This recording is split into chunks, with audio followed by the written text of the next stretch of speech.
ये जो मांग भरने की जो प्रथा है ये केवल भारतवर्ष में है। दुनिया के किसी देश में दूल्हा अपनी पत्नी की मांग नहीं भरता है। ये मांग भरना ये बहुत बड़ी जिम्मेदारी का एहसास कराता है दूल्हे को। यहाँ से वो तय कर लेता है मांग भर कर के अब तक तुम बेटी के रूप में अपने पिता के घर पर निवास करती थी, तुम्हारी हर मांग को भरना पूरी करना ये पिता का कर्तव्य था। अब तुम मेरी अर्धांगिनी हो गई हो, अब तुम्हारी सारी मांग मैं भरूंगा, सारी मांग मैं पूरी करूंगा। मांग भरने का यही अर्थ होता है। और बंदो बरकत पति की कमाई से ही होती है। पिता के यहाँ से कितना भी आ जाए बरकत नहीं होगी। बरकत पति की ही कमाई से, पसीने की कमाई से ही बरकत हुआ करती है। इसलिए केवल भारतवर्ष में यह प्रथा है कि सारे समाज के सामने, आचार्यों के सामने अग्नि को साक्षी करके पति समाज में खड़े होकर ये घोषणा करता है कि आज मैं आपकी बिटिया को वेद मंत्रों के द्वारा अग्नि को साक्षी करके आपके सन्मुख आपकी बेटी को मैं धर्म पत्नी के रूप में स्वीकार कर रहा हूं।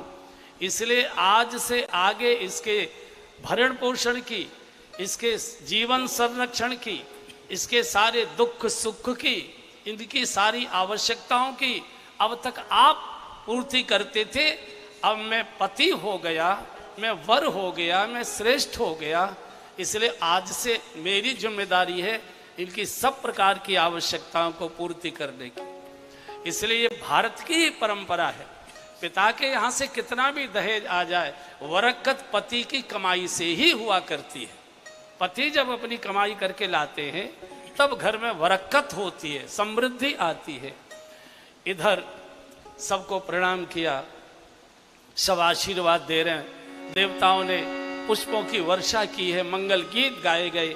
इधर सुल्तानंद जी ने कहा वशिष्ठ जी से, गुरुदेव हम देख रहे हैं कि 3 राजकुमार आपके भी पास हैं और हमारे यहाँ भी 3 राजकुमारियाँ अभी और हैं।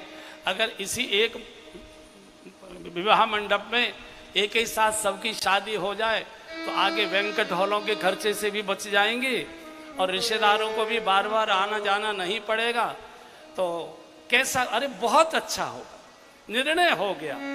और मांडवी जी का श्री भरत जी के साथ, उर्मिला जी का श्री लक्ष्मण जी के साथ, शुद्धकीर्ति जी का श्री शत्रुघ्न जी के साथ एक ही छंद में, एक ही मंडप में, एक ही वेदी के चारों ओर 4 विवाह एक साथ हो गए। किसी ने गोस्वामी जी से प्रश्न किया, बोले महाराज एक शादी के लिए तो आपने इतनी मोटी कथा लिखी और 3 शादियां आपने एक ही छंद में कर दी, ऐसे कैसे इतना जल्दी हो गया?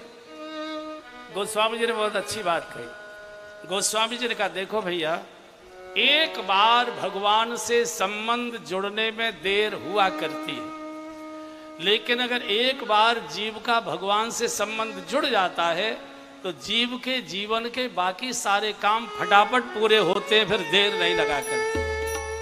अरे भाई अधिकारी, आप सब बड़े बड़े उद्योगपति, बड़े बड़े कारोबारी बैठे हो, एक बार किसी बड़े अधिकारी से या मिनिस्टर से संबंध जोड़ने में तो थोड़ा देर लगती है। डिब्बे ले जाओ, दिवाली के लिए गिफ्ट ले जाओ, होली की गुजिया ले जाओ, खाम खा शॉल ले जाओ, इधर से निकल रहे आपके लायक मैंने शॉल देखा तो ले लिया, ऐसे लीजिए। लेकिन जब संबंध जुड़ जाता है तो बाकी काम फिर फोन से पूरे हो जाते हैं, फिर जाने की जरूरत नहीं पड़ती। तो वशिष्ठ जी ने भी यही कहा, एक बार जीव का संबंध भगवान से जुड़े इसमें विलंब होता है, लेकिन भगवत संबंध होने के बाद फिर जीवन के सब काम फटाफट पूरे हो जाते हैं। विवाह हुआ, अब ज्योनार पुनि ज्योनारी भई बहु भांति, पुनि ज्योनारी भई बहु भांति। ये भावर पढ़ने के बाद क्यों ज्योनार हुई है? शादी में दावत तो पहले करानी चाहिए थी। नहीं, लड़की वाले बड़े होशियार होते, सोचते मान लो लेन देन पर बात बिगड़ गई तो कम से कम भोजन तो सुरक्षित रहेगा। भोजन काहे को बिगड़वाए? जब सब चीज बिना किसी खटपट के, फूफा मौसा मामा जो भी रूठ मटकती सब पूरी वेदिका में चली गई और अब ज्योनार होते पुनि ज्योनारे भई बहु भांति, वो सब गए ज्योनार भई बहु भांति, पठए जनक बुलाई बराती, पठए जनक बुलाई बराती, सादर सबके पाय पखारे, सादर सबके पाय पखारे, जथा जोग पीड़न बैठारे, जथा जोग पीड़न बैठारे, धोए जनक अवधपति चरणा, धोए जनक अवधपति चरणा, धोए जनक अवधपति चरणा, धोए जनक अवधपति चरणा, शील स्नेह जाय नहीं बरना, शील स्नेह जाय नहीं बरना। बहुत सुंदर बिछे हुए पावड़े बिछे हैं। द्वार पर ही महाराज के सेवक परिवारी जन बरातियों के चरण धो रहे हैं। जनक जी के चरण जब जनक जी ने दशरथ जी के चरण जब धोए हैं, दशरथ जी बाबा नहीं राजन, नहीं राजन, आपने मुझे बड़ा कर दिया राजन, बहुत बड़ा कर दिया, मेरी बिटिया को स्वीकार करके मैं बहुत बड़ा हो गया। जनक जी ने आंसुओं से दशरथ जी के चरण धोए हैं। सब लोग अपने अपने आसन पर बैठ गए और अब अनेक प्रकार के व्यंजन परोसे जाने लगे।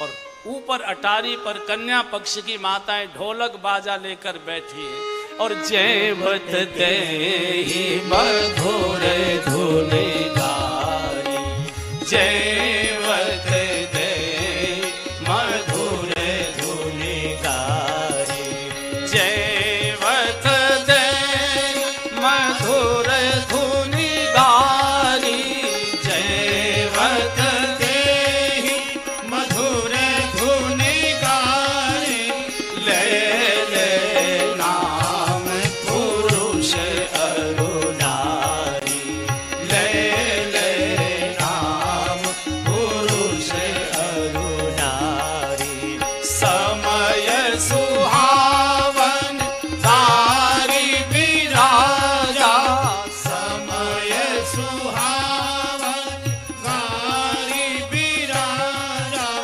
हंसत राहु सुनि सहित समाजा, हंसत राहु सुनि सहित समाजा। विवाह के समय की गाली रबड़ी से भी ज्यादा मीठी और स्वादिष्ट लगती है। समय सुहावन गार विराजा, हंसत राव, पोपले मुख से ऊपर को मुख करके महाराज दशरथ ठहाके मार मार कर हंस रहे हैं। और इनके पास सबकी सूची है। कन्या पक्ष के पास पता नहीं कहाँ से सूची मंगा लेती बहन लोग। उनकी दादी का नाम, बाबा का नाम, ताऊ का नाम, चाचा का नाम, बुआ का नाम, बहन का नाम और मटकने वाले बहनोई का नाम, सबके नाम इनके पास रहते। और ढोलक वोलक लेकर जो नाम ले लेकर गालियां गाती हैं। जो स्वाद रसगुल्ले में नहीं आता वो स्वाद गाली सुनने में आया करता है उस समय। समय सुहावन गार बिराजा, हंसत राव सुन सहित समाजा। पोपले से मुख से भगवान महाराज गदगद हो रहे हैं, खिलखिला कर हंस रहे हैं। लक्ष्मण जी तिलमिला रहे हैं। जब गालियां देना शुरू किया और माताओं के नाम लिए, परिवारी जनों के नाम लिए, महाराज के लिए गाली, तो लक्ष्मण जी तरतड़ाने लगे। भगवान इनको रोकिए, बोले तुझे क्या परेशानी हो रही है? पापा जी हंस रहे हैं, तू काहे को? बोले नहीं ये कोई ठीक नहीं, हमारी माताओं का नाम ले लेकर गाली दे रही है। माँ की गाली तो बहुत खराब मानी जाती है। अच्छा आपने देखा होगा जो बाराती ज्यादा चिड़चिड़ाता है खबर ज्यादा उसकी ली जाती है। अच्छा वैसे तो कुछ कह नहीं सकती बहन लोग, तो हल्दी के थप्पे के माध्यम से ऐसा मारती है कि औंधा कर देती है एकदम। वो बेचारा बोल भी नहीं सकता, चूंकि तो रस्म है और इनका दाव पूरा हो जाता है। लक्ष्मण जी खबरदार है, आगे एक शब्द बोला तो अच्छा, जो ज्यादा चिड़चिड़ा, दो समय ज्यादा खबर ली जाती, एक तो शादी के समय जो चिड़चिड़ाता है रिश्तेदार उसकी, और एक होली के समय जो गड़गड़ाता है उसकी, ये दो समय खबर ली जाती है। होली पर जो होली से चिड़चिड़ाता है ना, उसकी कैसी खबर लेते हैं आप सब लोग जानते ही हैं। और अगर आनंद लेना हो तो ब्रज में आ जाओ, होली पर पता लग जाएगा क्या होता है। गालियां ले ले नाम पुर, एक ने कहा सखी ये कैसी बारात है, कैसा दूल्हा है, दूल्हे का बहनोई तो आया ही नहीं है, और बिना बहनोई की शादी कैसी। एक ने कहा बहनोई, इनके बहनोई। दूसरे ने पूछा इनके कहाँ है बहनोई, बोले है ना वो सींग वाला एक बाबा श्रृंगी ऋषि। श्रृंगी ऋषि का मतलब था उनको सींग निकला हुआ था, तो वो हाँ वो सींग के कारण नहीं। बोले नहीं, डर के मारे नहीं आया है। क्यों? बोले पिटाई हो जाती। क्या मतलब? बोले इनकी बहन को भगा के ले गया है, वो आएगा कैसे।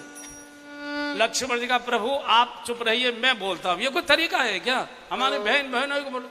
श्रृंगी ऋषि जब यज्ञ कराने आए थे तो भगवान की एक बहन भी थी शांता नाम की, तो वो अब मुझे मालूम नहीं, खिलाती पिलाती वही थी, हो सकता है कि बातचीत हो गई हो, लेकिन शास्त्र कहते हैं कि पुरस्कार के रूप में दशरथ जी ने उनको पत्नी के रूप में भेंट कर दिया था। लेकिन असलियत तो जब मिलेंगे तब पूछेंगे बाबा क्या किया था ये बताओ। तो बोले वो नहीं आ सकते, तो बोले देखिए हमारे उस पर, अरे बहना इनकी क्या क्या सुनोगे। तीसरी बोली प्रीति बिहार से गई थी, उसका इनकी ज्यादा बातें मत करो, इनको भोजन कर लेने दो, नहीं हमने कुछ बोल दिया तो मुंह दिखाने लायक नहीं रहेंगे। लक्ष्मण क्या बोलती हो आप, चुनौती दे रही हो, हम रघुवंशी हैं। कालो डरे न रन रघुवंशी, रघुवंशी काल से भी नहीं डरते युद्ध में, आपके पास क्या तोप है। अरे बोले माफी मांग लो, क्षमा मांग लो, हम बोल दिए, मुंह खोल दिया हमने, तो मुंह दिखाने लायक भी नहीं बचोगे। माफी मांगनी है कि नहीं? भगवान ने कहा लखन तू चुप रहे, मैं मांग लेता। बोले नहीं महाराज, हम रघुवंशी हैं। कालो डरे न रन रघुवंशी, और ससुराल का मामला है, हर बार आएंगे, हर बार ही हमको तंग करेंगे, आज हो जाए फैसला। बोलो क्या है तुम्हारे पास। तो बोले ज्यादा बड़बड़ मत करो, तुम अयोध्या के नागरिकों किसी लायक नहीं हो, किसी मतलब के नहीं हो। लक्ष्मण जी बोले हमारे अंदर क्या कमी है। तो एक सखी बोली तुम्हारे अंदर है ही क्या। और क्या मतलब? अरे बोले तुम तो किसी मतलब के नहीं हो, अयोध्या की महिलाओं को तो बच्चे भी पैदा करने होते हैं, बेचारी खीर खा खा के बच्चे पैदा करती है, तुम तो वो भी नहीं कर सकते। एकदम सारे बराती साहब तिल मिला गए, लक्ष्मण जी एकदम तिल मिला गए। भगवान ने मुंह छुपा लिया, दशरथ जी मौन हो गए, क्या करें, सन्नाटा हो गया। लेकिन मिथिला मिथिला है, एक सखी खड़ी हो गई, लक्ष्मी नगर की थी वो, एक सखी खड़ी हो गई, बोले सुनो जी अयोध्या वाले राजकुमार, तुमको जो बोलना था सो बोल दिया। तो सुनो, वो जब ये कहा कि लक्ष्मण जी ने कहा कि चलो हमारे यहाँ माताएं खीर खा खा के तो पैदा कर दी थे, तुम्हारे यहाँ तो मिट्टी खोद खोद कर निकाली जाती हैं, तुम्हारे यहाँ तो मिट्टी खोद खोद कर निकाली जाते, तो ये लक्ष्मी नगर वाली खड़ी होंगी और कहे राजकुमार कान खोल कर सुन लो, आगे बोलना मत। तुम्हारे अयोध्या से ज्यादा हमारी जनकपुर की मिट्टी गुणवान है। अरे जो काम अयोध्या की खीर करती है वो जनकपुर की मिट्टी कर दिया करती है, तुम हो कहाँ। एक दूसरे को समय सुहावन गार विराजा, हसत राव सुन सहित समाजा। पूरे जनकपुर में यही एक चर्चा का विषय है। ये मंगल महोत्सव का कहीं समापन ना आ जाए, कहीं समापन ना आ जाए, कहीं बारात विदाई का समय ना आ जाए, और जो आया है उसको तो जाना ही होता है। दशरथ जी रोज जनक जी को समाचार भिजवाते, राजन बहुत दिन हो गए, 1 मास से पहले से रुके हुए थे, जाते जाते समय लगेगा, राज्य को सोना छोड़कर आए हैं, बहुत आपने स्वागत सत्कार किया, अब हमको जाने की अनुमति दीजिए। रो रो कर जनक जी चरण पकड़कर टिका लेते। लेकिन आज विदाई का संकेत हो गया, बिना बोले ही सिर हिलाकर संग जैसी आपकी इच्छा है। दिन उठ विदा अवधपति मांगा, पूरा शोक में डूब गया। जनकपुर की विदाई हो रही है, विदाई हो रही है, विदाई हो रही है। जो मंगल महोत्सव 1 मास से चल रहा था उसके समापन का समय आ गया। सब पूरा जनकपुर आंसुओं से डूबने लगा। इधर सखियों ने चारों बेटियों को दुल्हन के रूप में सजाया है। 4 पालकियां सजकर तैयार हो गई। सुनैना जी को सेविका ने जाकर कहा, महारानी जी पालकी तैयार खड़ी है, विदाई का संकेत हो चुका है, बेटियों को आशीर्वाद दे दी। अरे विदाई कैसे हो जाएगी? विदाई जब तक मैं नहीं कहूंगी महाराज को मना करिए, मेरे बिना कैसे विदाई होगी? पहले मुझसे तो पूछ लेना चाहिए था। और जैसे ही आंगन की ओर आई है और दूर डोलियों के पास सजी धजी चारों बेटियों को और विशेषकर जानकी जी को जब दुल्हन के रूप में सजी धजी देखा, एकदम सुनैना जी आकर बिटिया की छाती से एकदम छाती से लगा लिया और कंठ से लगाकर सुनैना इतना रोई, माँ रो मत, माँ रो मत, माँ धैर्य रखो, धैर्य रखो। बेटी मैं भी जानती हूँ कि हर बेटी अपने माता पिता को रुलाकर जाती है। हम तो केवल तुम्हारे पालक थे, मालिक तो कोई दूसरा ही होता है और हर चीज अपने मालिक के पास जाकर सुखी रहती है, ये मैं भी जानती हूँ। मैं भी जब आई थी डोली में बैठकर तो मैं अपने माता पिता को कितना रुलाता हुआ छोड़कर आई थी। हर माता पिता को बेटी रुला कर जाती है, लेकिन बेटिया मेरी एक तुमसे प्रार्थना है कि भूखी रह लेना, कष्ट सह लेना, साधारण वस्त्र पहन लेना, लेकिन परिवार के दुखड़े को रोने किसी रिश्तेदार के पास नहीं बैठना, किसी पड़ोसी को नहीं कहना। अगर तुमने कुछ भी बोला और तेरे पिताजी को पता लगेगा कि मेरी बेटी ने मेरे परिवार की मर्यादा तोड़ दी, जीवित नहीं रह पाएंगे, रो रो कर प्राण छोड़ देंगे। बेटी माँ के पास तो कुछ और होता नहीं, बालक माँ के हृदय का टुकड़ा होता है। माँ के पास तो देने को केवल आशीर्वाद है और वही आशीर्वाद मैं तुमको प्रदान कर रही हूँ बेटिया।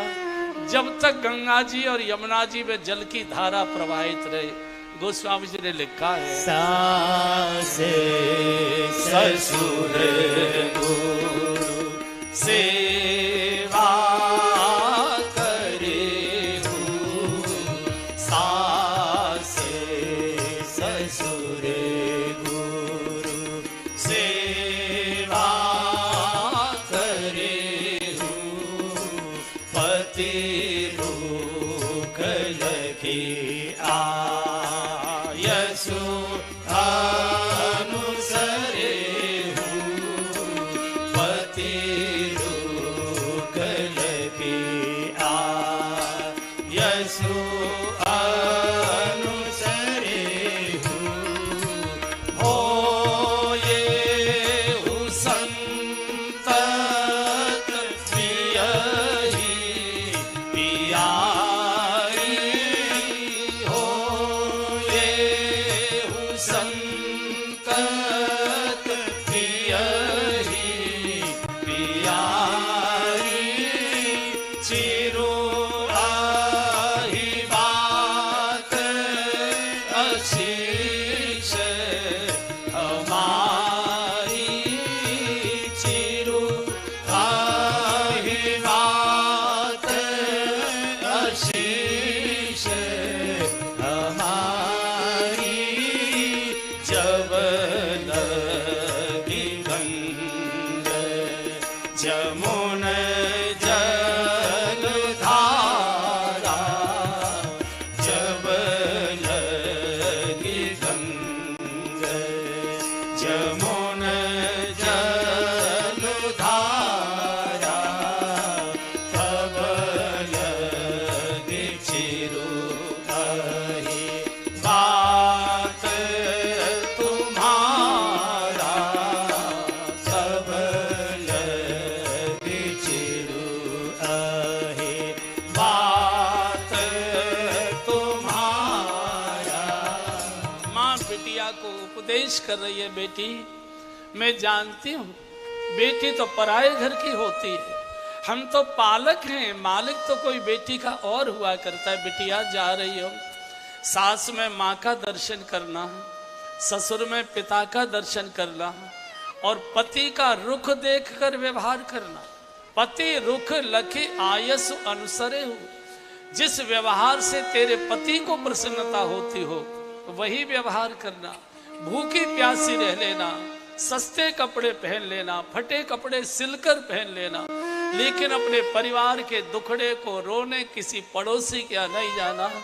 तेरे पिताजी सुनेंगे, जीवित नहीं रह पाएंगे, प्राण छोड़ देंगे।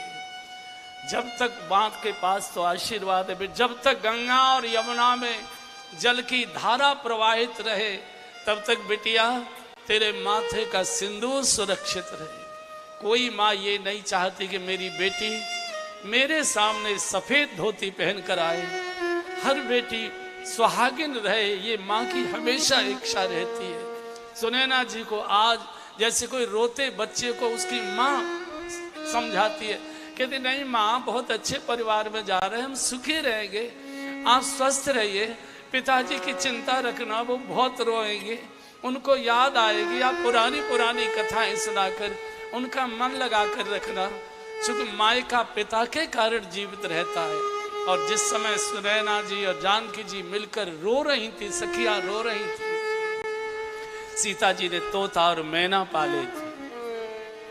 जब तोता मैना को लगा कि हमारी मालकिन जा रही है, वो जोर जोर से सीते सीते सीते, गोस्वामी जी ने वो कारुणिक वर्णन किया है, गा लीजिए एक बार। सुख सारे का जानकी जाए, सुख सारे का जानकी जाए, कनक पीजरन राखी पढ़ाए, कनक पीजरन राखी पढ़ाए, व्याकुल कहीं कहावे देई, व्याकुल कहीं कहावे देई, सुनि धीरज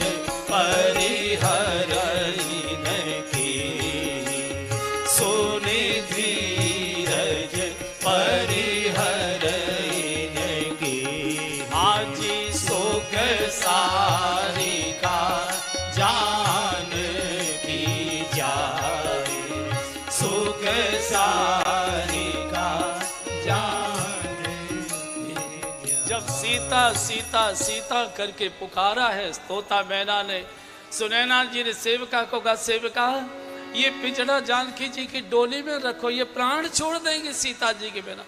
जिनके वियोग में पशु पक्षियों की ये दशा हो रही है, उनके माता पिता की क्या दशा हुई होगी, आप कल्पना करिए। हमारे वृंदावन के रासाचार हैं पूज्य फतेह कृष्ण गोस्वामी जी महाराज, विश्व प्रसिद्ध रासाचार है। उन्होंने इस प्रसंग पर एक भजन गाया है, एक बार गा लीजिए। तोता और मैना क्या प्रार्थना कर रही है सीता जी से, एक बार गा लीजिए। तेरो सुहाग मनाऊं मनाऊं, तेरो सुहाग मनाऊं, सब गाइए। तेरो सुहाग मनाऊं मनाऊं, तेरो सुहाग मनाऊं, जनक दुलारी जू की सेवा, जनक दुलारी सेवा करें, जू की सेवा, जब जब ये जग आऊं मनाऊं, जब जब ये जग आऊं मनाऊं, तेरो सुहाग मनाऊं, तेरो सुहाग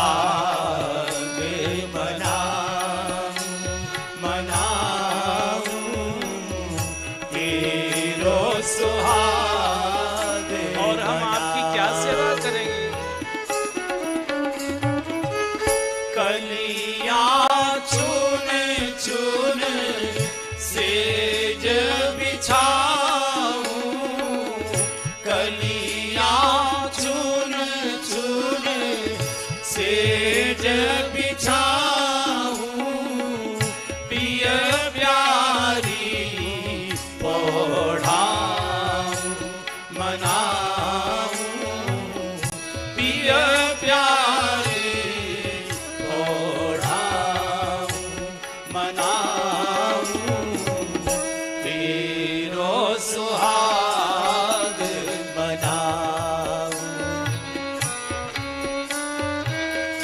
तेरो सुहाग मनाऊं मनाऊं, तेरो सुहाग मनाऊं। और क्या करूंगी?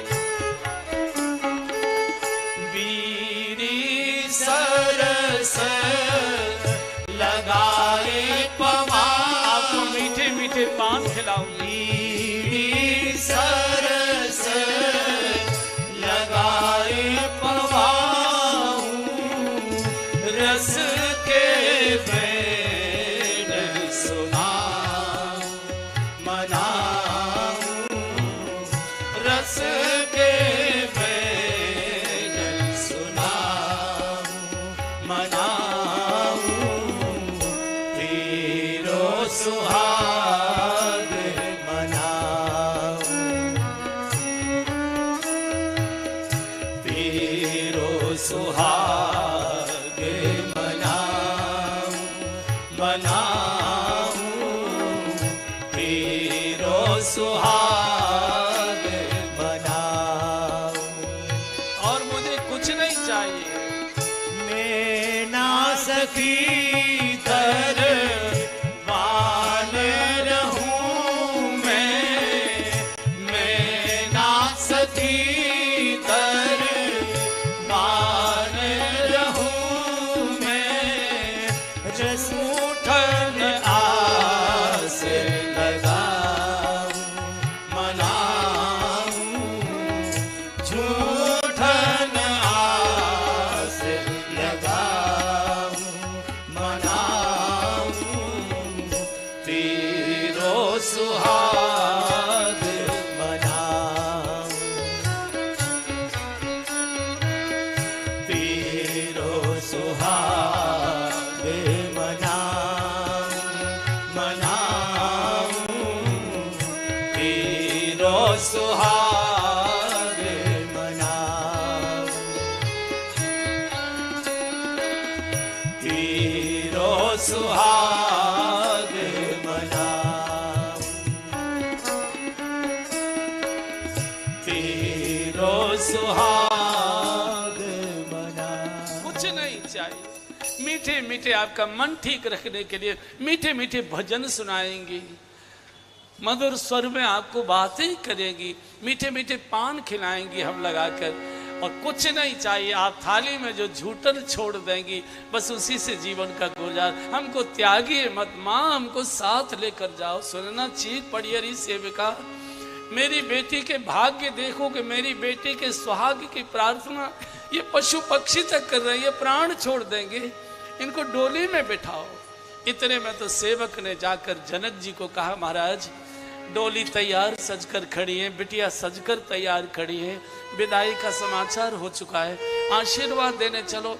ज्ञानी जनक एकदम अकुला गए, मेरे बिना कैसे बिना, रोको रोको, और दौड़ते चले आ रहे। दूर से जब सीता जी को दुल्हन के रूप में डोली के पास खड़ी सजी धजी दुल्हन जैसी देखी बिटिया, एकदम सामने खंबा आ गया, खंबे से लिपटकर इतना रोए, ऐसा लगा जैसे सीता जी को ही मेरे अंक में दे दिया हो विधाता ने।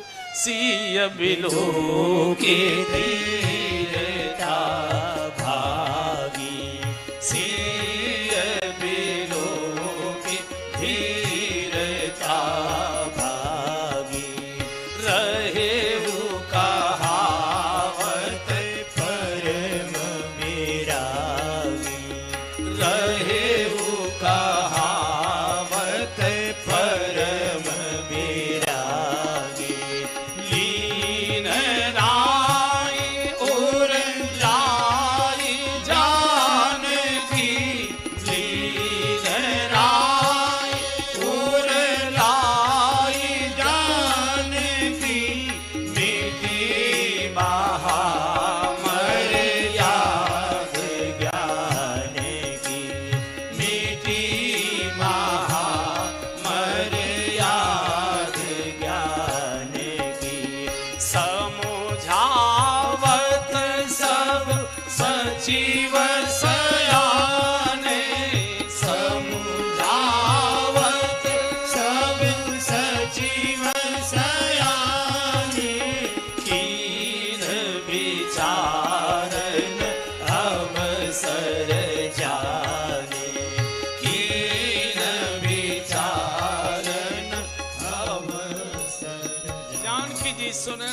दौड़िए खम्मा पकड़कर। जनक जैसा ज्ञानी जो रोते हो के आंसू स्वयं अपने ज्ञान के प्रकाश से पहुंचा करते थे, आज वो ज्ञानी फूट फूट कर रो रहा है। ज्ञानी नहीं रो रहा है, बेटी का बाप रो रहा है। और बेटी की विदाई पर माताएं तो कई बार धैर्य रख लेती है, गीत भी गा लेती है बेटी की विदाई पर, चूंकि उनको विदाई का अनुभव होता है। वो अपने परिवार को रुलाकर ही तो आई थी, उनको अनुभव होता है। लेकिन बेटी की विदाई को बाप नहीं सहन कर पाता। बाप ऐसे ऐसे दृश्य हमने देखे। इकलौती बेटी की, जवान बेटे की मौत हो गई। बेटे की जवान लाश आंगन में पड़ी है, पूरा गांव हाहा करके छाती पीट कर रो रहा है। लेकिन बाप की आंखें पथरा जाती है, आंसुओं को पी लिया है। दुनिया क्या कहेगी? जिसने अपने जवान बेटे की लाश पर आंसू नहीं आने दिया, वही जब अपनी बिटिया को दुल्हन के रूप में सजा धजा कर जब डोली में बिठाता है, इतना रोता है, इतना रोता है। बड़े बड़े अधिकारी, बड़े बड़े ओहदे वाले, बड़े बड़े धनपति, बड़े बड़े गंभीर लोग जो कभी किसी की मौत में नहीं रोए होंगे, समाज क्या कहेगा? सैकड़ों की भीड़ खड़ी है, बाप बेटी को छाती से लगाए फूट फूट कर रो रहा है, जैसे कोई बालक अपनी माँ की छाती से लगकर रोता है। आज मेरी बेटी नहीं जा रही, मेरी माँ जा रही है, मेरा पालक जा रहा है, मेरी रक्षक जा रही है। सारे परिवार का पालन पिता करता है और पिता का पालन उसकी बिटिया किया करती है। बाप के सुस्त चेहरे को बेटी देखती है, माँ को जाकर कहती है, माँ आज बाबूजी बोल नहीं रहे, आज बाबूजी ने चाय नहीं पी। माँ पूछो तो सही, कारण क्या है? बेटी बाप के लिए क्यों रोती है? क्योंकि माँ का शब्द ये माँ के कारण नहीं है, बाप के कारण है। जब तक बेटी का बाप जीवित रहता है, तब तक बेटी सीना तान कर मायके में आ सकती है और जा सकती है। बाप की मृत्यु के बाद माँ भैया भाभी के अधीन हो जाती है, फिर माँ का अधिकार पूर्वक नहीं मिलता, भैया भाभी की कृपा से मिलता है। आप कोई दृश्य याद करो, कोई बेटी जब अपने पिता की मौत पर पहली बार अपने मायके में आती है, तो जिस गली में मुड़ती है, जिस गली में उसका मायके का घर होता है, गली से ही पछाड़ खाती आती है और अपने मायके के द्वार की देहली पर पछाड़ खाकर इतनी देर पड़ी पड़ी रोती रहती है। उसको लगता है अब ये देहली मेरे लिए पराई हो गई, अब मैं अधिकार पूर्वक नहीं आ सकती। बेटी की विदाई के बहुत कारुणिक प्रसंग है, बहुत। पूरे परिवार से जब मिलकर बेटी बाहर की ओर आती है, भीड़ में ढूंढती है कि मेरे बाबूजी कहाँ खड़े, मेरे पिताजी कहाँ खड़े, और दूर कोने में आंसू पहुंचते हुए उसके बाप दिखाई देते हैं। जैसे कोई गाय रस्सा तोड़कर अपने बछड़े से मिलने रभाकर दौड़ कर जाती है, ऐसे सखियों से हाथ छुड़ाकर दौड़ कर जाती है और बूढ़े बाप के हृदय से लगकर, गले लगकर इतना रोती है, इतना रोती है। अरे वो दृश्य, जो बाराती भी आए होते हैं लड़की को विदा कराने के लिए, दूल्हे के साथ जो बाराती आए हुए होते हैं, वो भी रो पड़ते हैं, उनके सबके रुमाल हाथ में निकल आते, सबको अपनी अपनी बेटियां याद आने लगती है। कोई पेड़ के पीछे खड़ा छुप जाता है, कोई दीवार के पीछे खड़ा छुप जाता है, कोई किसी के पीठ के पीछे मुंह छुपा लेता है, उसको अपनी बेटी याद आने लगती है। आज इस बूढ़े बाप को रुला कर जा रही है, एक दिन मुझे भी ये बेटी ऐसे ही रोता छोड़कर चली जाए। रोता बाप अपने मेले से, गमछे से बेटी के आंसू पहुंचता है, बेटी रो मत, सुखी रहना, सुखी घर में जा रही हो, पत्र देती रहना, फोन करती रहना, समाचार देती रहना। पूरा समाज जो खड़ा हुआ होता है फूट पड़ता है। आज जनक जी की दशा देखकर राजभवन के पत्थर पिघलने लगे, पत्थरों में से आंसू टपकने लगे। जितना पवित्र नाता बेटी और बाप का विधाता ने बनाया है, कोई दूसरा। याद करो कोई ऐसी बेटी जिसके शादी के समय मां नहीं रही, मां की मौत शादी के पहले हो गई बिटिया की शादी से, और जब बूढ़ा विधुर पिता अपनी बिटिया को दुल्हन के रूप में सजाकर डोली में बिठाता है, बाप कितना रोता है। आज बेटी नहीं जा रही, मेरी माँ जा रही है मुझे छोड़कर। जैसे माँ के लिए बालक रोता है, इसलिए बेटी के लिए बाप रोता है। कार में बैठी है, शीशा खोलकर बार बाबूजी रो मत, बाबूजी रो मत, दवाई खाते रहना, तबीयत की चिंता रखना, ड्राइवर गाड़ी को आगे बढ़ाता है, शीशा पकड़कर बूढ़ा बाप घिसटता जाता है, मेरी बिटिया, मेरी लाडली, मेरी बेटी। गाड़ी रुकवाता है, एक बार मुझे फिर बेटी से मिलने दो। अपनी साड़ी के पल्ले से रोते हुए बूढ़े बाप के ऐसे आंसू पहुंचती है जैसे रोते बच्चे के आंसू कोई माँ पहुंचा करती है। बेटी पिता की माँ भी हुआ करती है, सारे दुख सुख की चिंता वही बहुत करती है। और ऐसी बेटी को याद करो जिन बेटी की शादी के समय पिता नहीं होते, पिता की मृत्यु हो चुकी होती है। वो विधवा माँ जब अपनी बिटिया का विवाह रचाती है, कितना रोती है। बाबूजी होते कितनी खुशियां मना रहे होते, कितने कितने प्रकार के दहेज की चीजें इसको भेंट कर रहे होते। और डोली में बिठाने से पहले हाथ पकड़कर अंदर वाले कमरे में लेकर जाती है, बेटी बाबूजी को प्रणाम करो, हाथ जोड़कर प्रणाम करो, तुमको आशीर्वाद देंगे।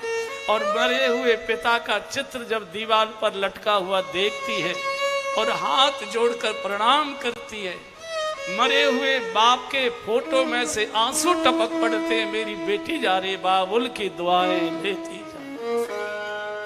आज जनक जी को सब सेवक सचिव सब समझा रहे हैं। दशरथ जी सामने दिखाई दिए, एकदम चरणों पर गिर पड़े, महाराज आपने मुझे बहुत बड़ा कर दिया। भगवान के चरणों में बैठ गए, राम करो कई भांत प्रशंसा, मुनि महेश मन मानस हंसा। अभी तक मंगल उत्सव महोत्सव मनाया जा रहा था, पूरा जनकपुर करुणा में डूब गया, आंसू में डूब गया। बेटियों को डोली में बिठाया गया, महाराज पैदल पैदल दौड़कर चल रहे। बार बार दशरथ जी रथ से उतरते, राजन बहुत दूर आ गए, बहुत दूर आ गए, बहुत दूर आ गए, वापस लौट जाओ। रोक दिया गया, जब तक रथ बारात दिखाई दी तब तक देखते रहे, दिखाई देना बंद हो गई। राजभवन में आकर सुनैना जी से बैठकर बहुत रोए, कैसी लाड प्यार से पाली थी, कैसी मीठी मीठी बातें करती थी, घर सुना करके चली गई। हमारे बुलंदशहर जिले में एक अनूप शहर नाम का गंगा जी का एक बड़ा तीर्थ है, गंगा जी का घाट है। वहाँ के एक संस्कृत के बड़े प्रसिद्ध आचार्य जी हैं, उन्होंने अपनी बेटी की विदाई के समय गीत लिखा है। आप सब बेटियों को विदा किए हैं, कुछ विदा करेंगे, एक बार उस गीत को याद कर लीजिए, सुन लीजिए, बाप ने अपनी भावनाओं को प्रकट कैसे किया है, गाइए। कमनीय कन्या कमल कलिका लाडली, निज मात की कमनीय कन्या कमल कलिका लाडली, निज मात की पाली सदा अति प्यार से। यह आत्मा है तात की पाली सदा अति प्यार से। यह आत्मा है तात की घर की उजारी चांदनी शीतल सुभग सुषमा मई। घर की उजारी चांदनी शीतल सुभग सुषमा मई। गंगा पुनीता यह सुनीता शिक्षिता करुणामयी। गंगा पुनीता यह सुनीता शिक्षिता करुणामयी। कल तक हमारी लाडली थी, आज सा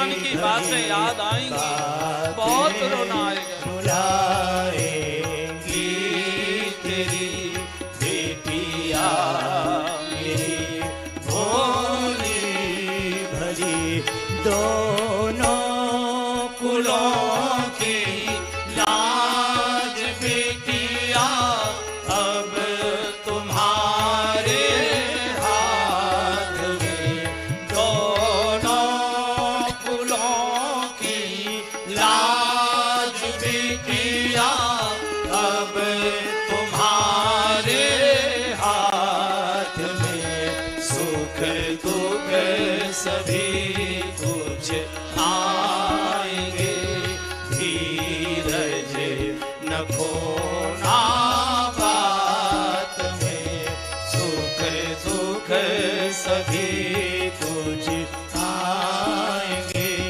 धीरज न खोना बात में।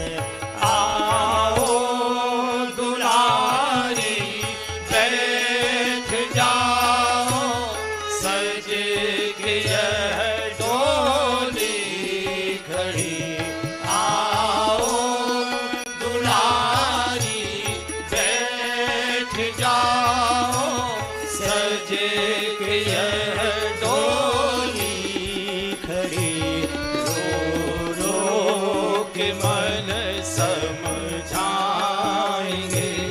यह वीर की मंगल घड़ी, रो रो के मन समझाएंगे, यह वीर की मंगल घड़ी। बारात श्री अवध आई है, पूरी अयोध्या ने बारात का स्वागत सत्कार किया है। महाराज ने सब बारातियों को यथोचित जो उनकी भेंट आदि थी सब देकर विदा किया। यहाँ से विश्वामित्र जी को विदा करते दशरथ जी रो पड़े, ऋषवर सदा आते जाते रहना, करे सदा लरिकन पर छो, आते जाते रहिए, गुरुदेव कृपा बनाए रखिए।